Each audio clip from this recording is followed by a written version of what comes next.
Добар ден. Задоволство ми е и денеска да ве поздравам во новото продолжение од Фактор здравје, продолжение кое што ќе биде во контекст на Светскиот ден на здравието 7 април, но и одбележувањето на роденденот на една наша здравствена институција. Деталите и представувањето на гостинот ќе ви ги представам во продолжение по оваа прва најава.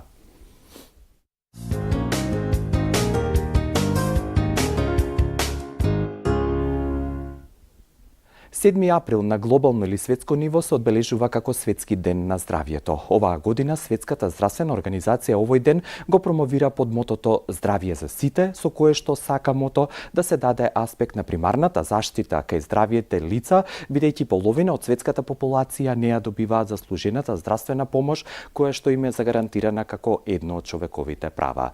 Од друга страна, овој ден е значаен бидејќи на 7 април Аџибадем Сестина клиничката болница од Скопје прославува 9 годишен јубилеј и она што е значено да се напомене денеска соработката со нив и гостувањето и темата е неслучајна. Затоа на почеток ви го представувам професор доктор Владимир Димов, субспецијалист по абдоминална хирургија со кој што ќе зборуваме за ракот на дебелото црево и ќе дадеме аспекти на лапароскопската хирургија како еден од начините или златен стандард на лекување на оваа малигна болест. Професоре, најпрво добар ден и благодарам што сте со нас. Како сте?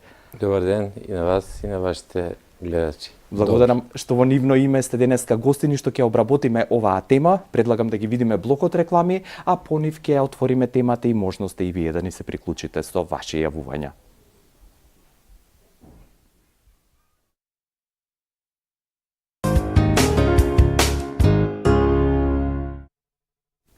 Денешна тема во Фактор здравје е рак или карцином на дебелото црево, тема која што и вие сте добро дојдени да ја дискутирате и да поставите прашање на 60911925, односно 60911924. Со професор доктор Владимир Димов, субспецијалист по абдоминална хирургија, кој што е еден од пионерите, би рекол и врвните стручњаци во Европа, кој што ја работи лапароскопската хирургија како еден од златните стандарди на решавање на карциномот на дебелото црево, денеска ќе ја продлабочиме и прошириме оваа тема. Професоре, со оглед на фактот дека ова малигно заболување е второ по причина за смртност во светски рамки, американците пресметале дека 101.000 некаде нови се диагностицирани случаи во Соединетите Американски држави, а на светско ниво близу 2 милиона луѓе умираат од ова заболување. Зборуваме за една многу сериозна болест за која што превенцијата и тоа како е важна во контекст на настанот кој што ќе се одржува кај вас следната сабота. Точно е тоа дека карциномот на дебелото црево, но морам да кажам не само тој, иако тој е еден од тие препознатливи, во последно време, во последните 20 години, бележи голем пораст, како и многу други малигни заболувања, и дека покрај сите напредни методи во неговото лекување, сепак целата сила или енергија се фрла кон неговата превенција, бидејќи она што можеме да го направиме со превенцијата, спречување на негово појавување, скоро никогаш не можеме да го имаме резултатот како таков, освен во најраните фази ако се открие, како кога тоа би го превенирале. И воопште светот базира и вложува најголеми сили во превенцијата на сите од овој тип заболувања, па така и кај карциномот. Кога зборуваме за ракот на дебелото црево, треба да се спомене дека инциденцата или честотата е подеднаква и кај мажите и кај жените, и повторно алудирам на превенцијата која што всушност ќе биде и една од темите или водечките елементи на конференцијата со која што нели ќе го одбележите вашиот роден ден, но и ќе дадете аспект за сеопфатното општо добро или добробит на заедницата во Република Македонија. Па тоа е точно како што кажав, затоа што причините за појавата се препознатливи, се знаат. И тие би може да се поделат во неколку групи. Значи, осим генетските фактори кои што се карактеристика за семејства, за личности, за воопшто препознатливи во семејството. Вториот фактор е начинот на живење, начинот на исхрана и тоа се по линијата на кој што е фокусирана борбата за превенција, односно борбата во спречување на појава или борбата за рано откривање кај ризичните групи преку така наречени скрининг програми, кои што се разликуваат од фамилија до фамилија, од личност до личност, во зависност од тоа колку е генетски оптеретена или не.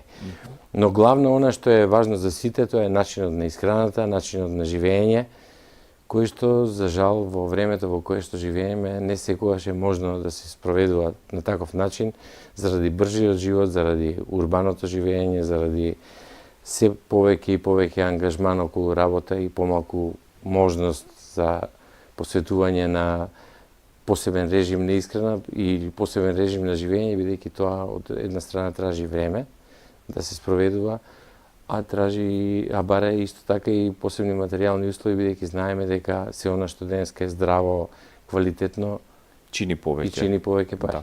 Ова интересно и изборува во контекст дека на врвот на листата според статистиката во светот Унгарија, Данска, Словачка, значи високо развиени земји во контекст на ова што го зборувате, брзото темпо на живење и немањето навика за да се подготви можеби и време таа здрава храна.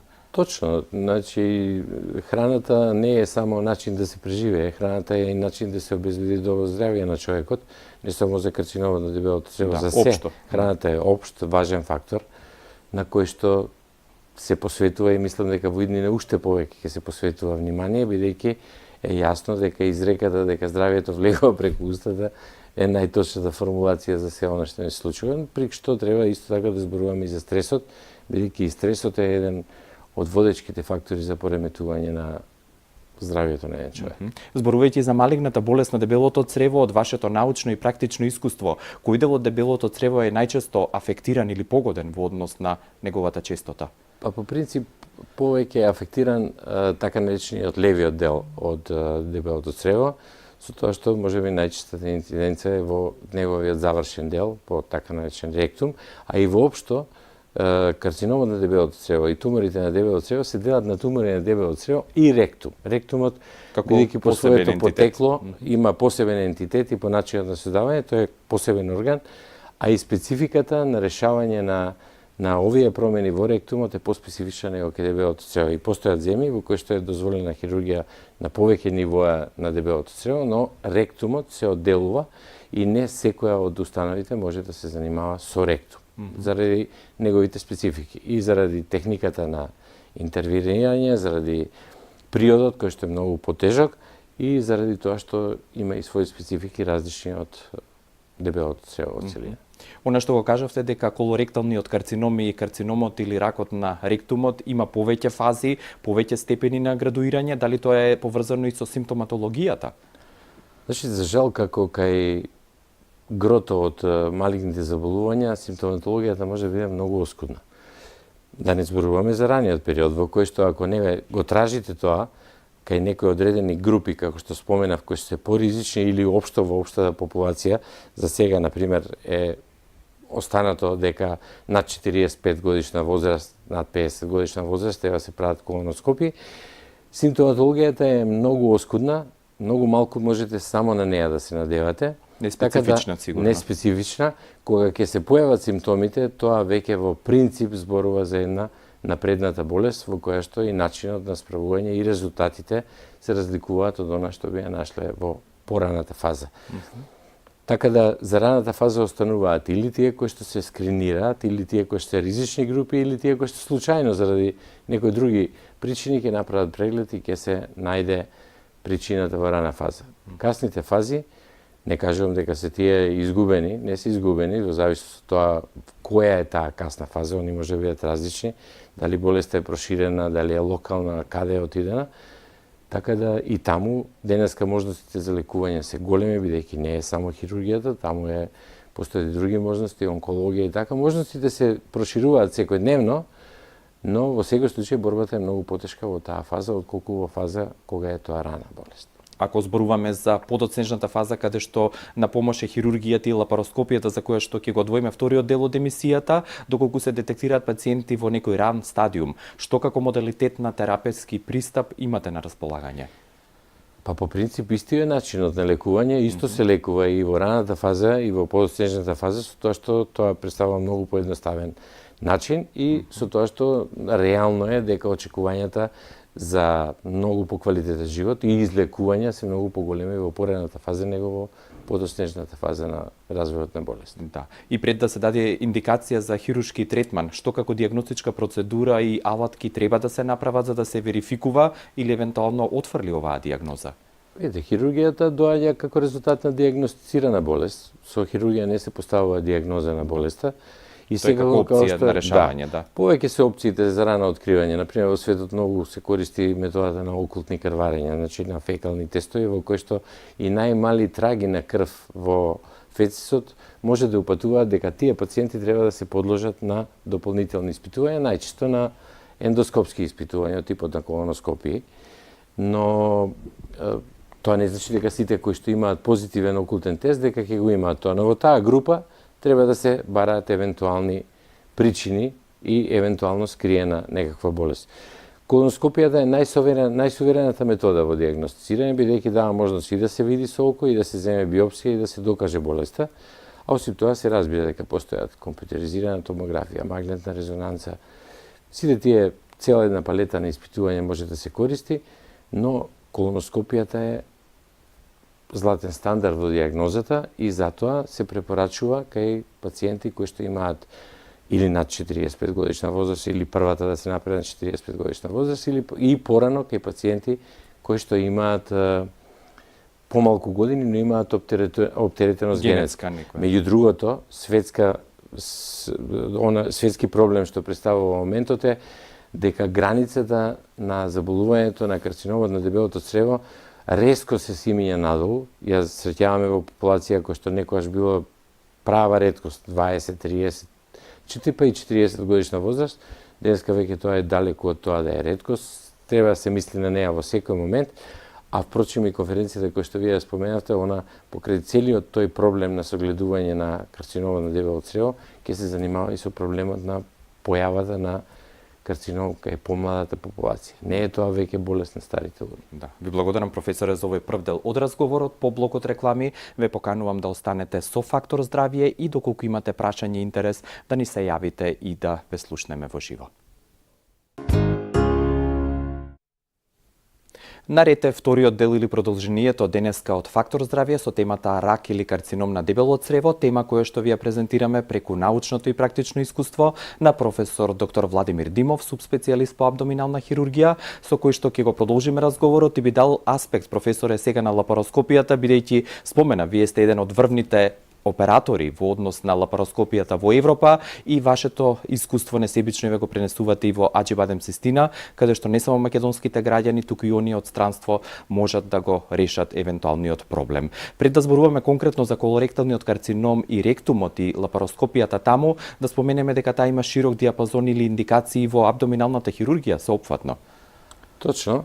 Лапароскопијата е само дел од така наречената мини-инвазивна хирургија и морам да нагласам дека во медицинската наука воопшто и во хирургијата ни една метода која што е корено различита од она што порано било. Порано беше голем хирург во НМРС, а сега е обратно, за толку краток период да го освои целиот тој простор во медицината и да се согледаат сите предности кои што ги носи мини-инвазивната хирургија. Во суштина, да преведеме, мини-инвазивна хирургија означува дека на со најминимален пристап треба да приидете на телото и да завршите истата интервенција која би ја завршиле и по класичен пат.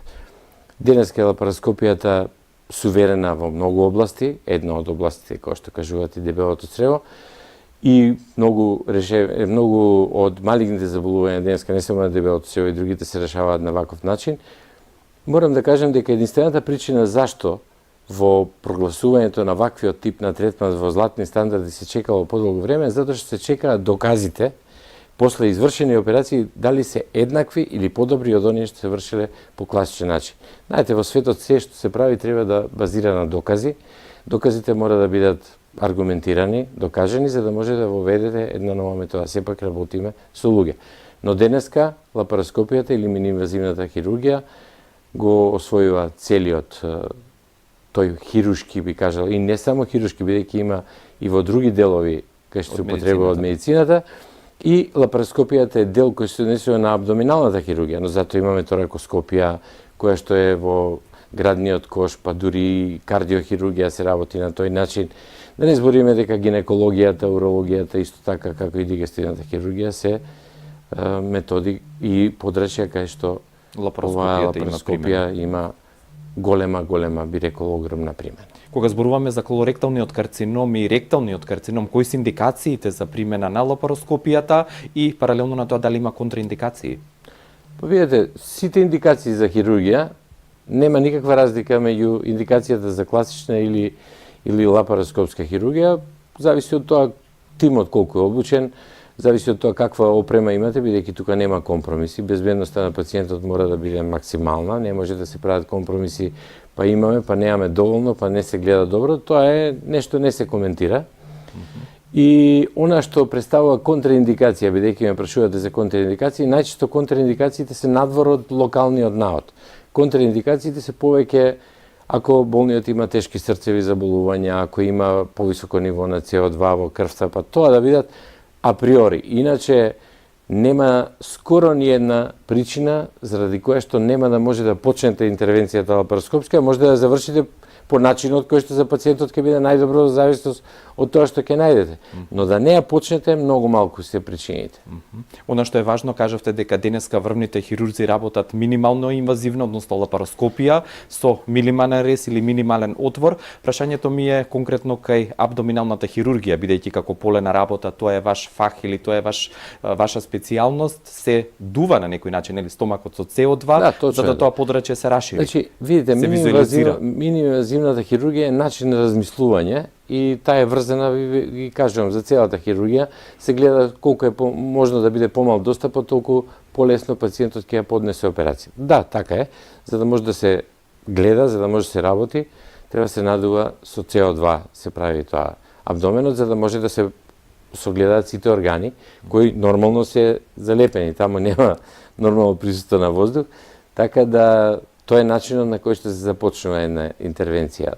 Зборувам за абдоминална хирургија, зборувам за гинекологија, за урологија, за она што е предмет на лапароскопија. Кога конкретно зборуваме за карциномот или ракот на дебелото црево и ректалниот карцином, дали тие интервенции во зависност сигурно од нивото и локализираноста се сложени, во смисла колку траат, знам дека секој индивидуално го селектирате и секој пациент е посебен, но дали се ова сложени интервенции во кои што освен вас вклучен е нели тимот со кој што работите? Значи по принцип абдоминалната хирургија, односно лапароскопската хирургија не може да припаѓа на еден човек. Треба да има тим кој што ја работи, од проста причина што улогите се поделени.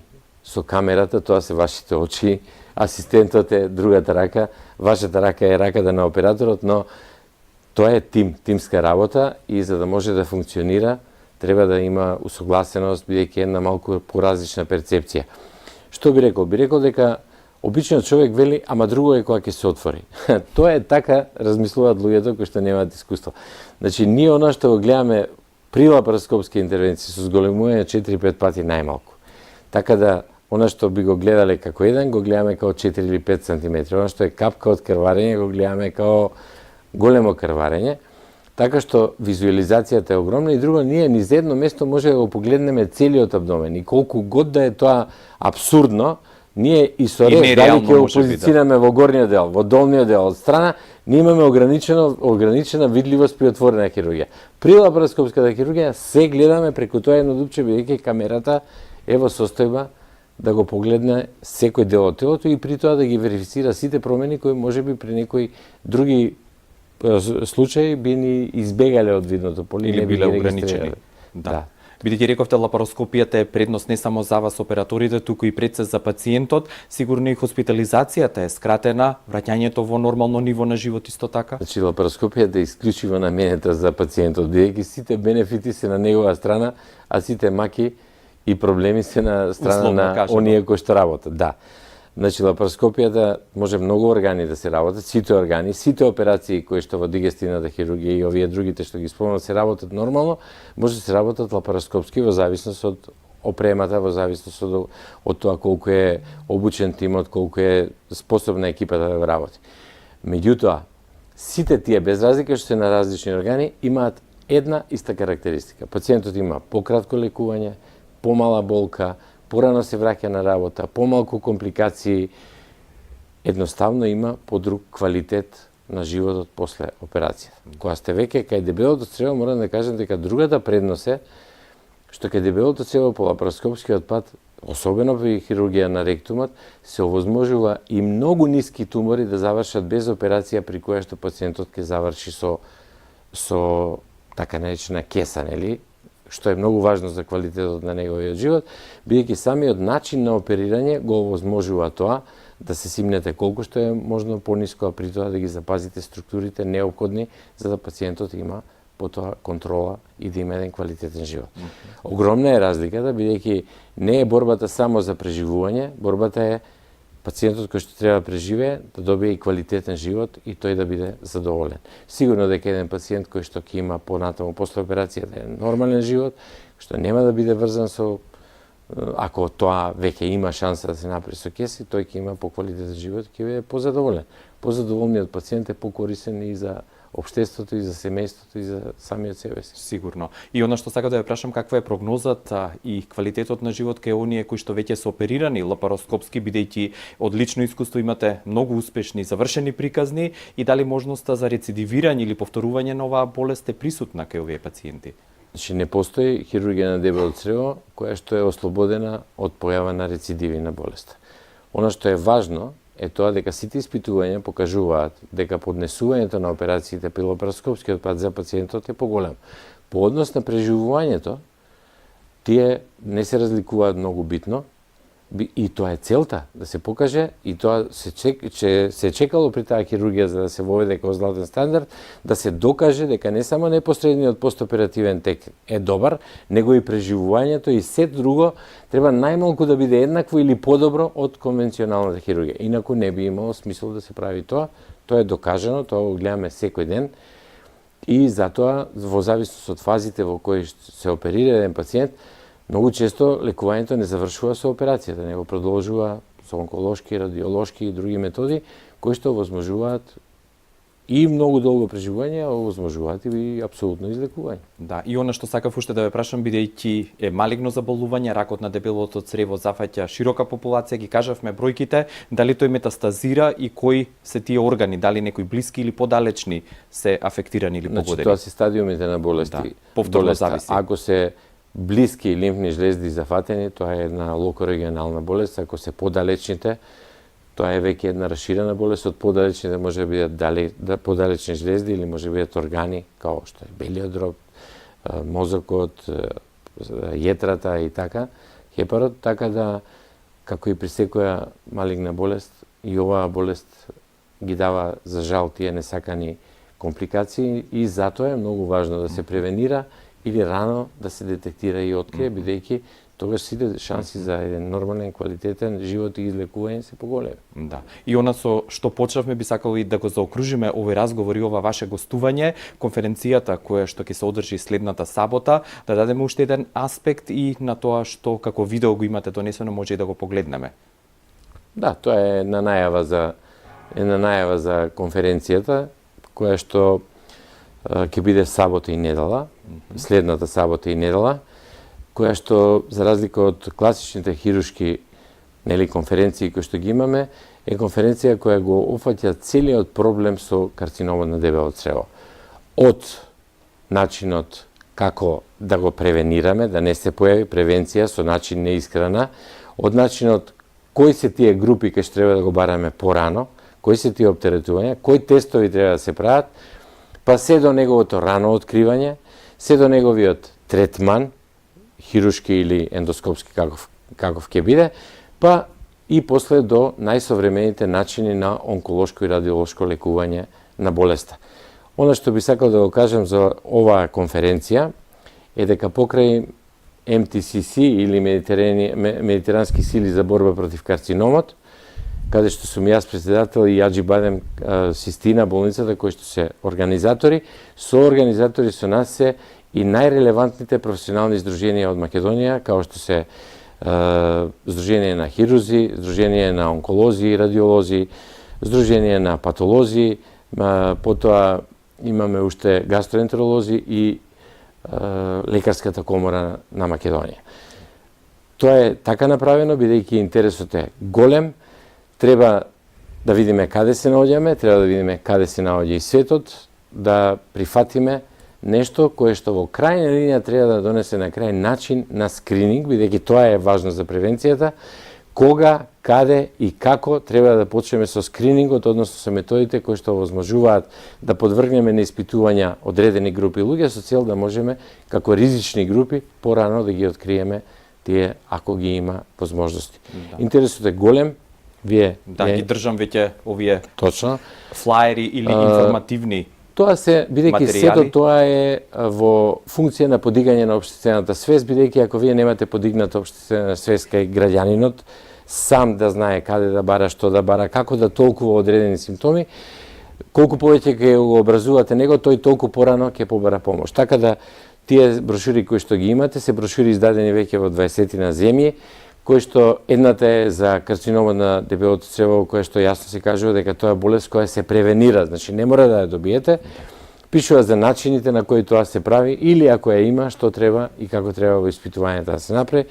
Втората брошура е за начинот на живот воопште, за превенција на сите малигни заболувања кои што се можни, од не само дигестивни, него сите малигни заболувања. И третата брошура, која што само во 2 земји до сега е издадена, тоа е најновата брошура, тоа е брошура која третира болката. Начинот на кој што одредена болка која еден пациент ја има, како да ја интерпретира најдобро и како да побара помош за неја. Оно што е важно за овие брошури е следното, дека целта е тие да бидат распределени секаде каде што пациентот оди, дали се тоа амбуланти, дали се тоа болници, дали се тоа било какви здравствени установи, па ќе видиме, може и не мора да бидат здравствени установи, може и преку средствата за информирање да бидат, каде што пациентот додека чека да биде прегледан или било што има некаков друг проблем, може да погледне, да прочита и на тој начин да ја подигне својата лична свест за своето здравје и да даде правилна интерпретација на проблемите. Да, онва што го кажувате алудира на примарната здравствена заштита, од каде што е основата или базата каде што треба да се почне. Алудира на пациентот. Да, на здравјето пред се, не само за ова што денеска го зборувавме. Професоре, многу ви благодарам за вашето гостување, ви посакувам успешна конференција и покана повторно да бидете дел од Фактор здравје. Благодарам и на вас што имавме оваа можност да ја споделиме оваа информација и да објасниме целта на оваа конференција, која што по многу нешто е специфично. Благодарам уште еднаш и ви посакувам секое добро. Професор доктор Владимир Димов, субспецијалист по абдоминална хирургија, беше денешен ваш и мој гостин во Фактор здравје и она што го спомена професорот, дека дури 30% според овие брошури луѓето кои што имаат зголемена телесна тежина, за 30% имаат зголемен ризик од појава на карцином на дебелото црево, а токму кога зборуваме за намалување на телесната тежина, јас ве упатувам на Липодиет центарот во центарот на градот да закажете бесплатна консултација, совет и трајно да го решите проблемот со вашата евентуална зголемена телесна тежина. 070 535 033 е нивниот број, а тука ставаме точка и ја затвораме оваа емисија од Фактор здравје. Благодарам за вниманието и поздрав до утре.